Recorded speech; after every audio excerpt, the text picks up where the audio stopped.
الله الرحمن الرحيم. وقالت دويوي لأخته خورد دتا قصيه وربسي ذا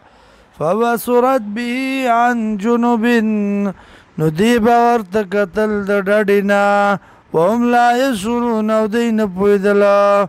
وحرمنا عليه المراضع او هم نکړو مونږه په د باندې پای د بلې ښځې من قبل مخکې فقالت نو وی هل ادلکم ما یا خبر کوم تاسو لا علی اهل بیت په یو کور والا باندې یکفلونه چې کفالت به وکړي د ده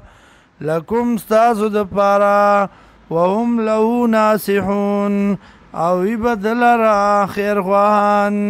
فرددنا واپس کمونږ دلرا الى امي مور ددتا کای تقر عینها دې دپاره چې یغیږي سترګې د دې ولا تحزن او غمجنه نشي ولتعلم او دې دپاره چې پوه شي ان وعد الله حق چې یقینا وعده د الله د رښتیا ولكن اکثرهم لیکن زیاد دینا لا يعلمون نپویگی ولما بلغ شده ورکلا چورسید زوان اخپلتا واستوا او برابر شو آتینا ورکمون دتا حکمن پوها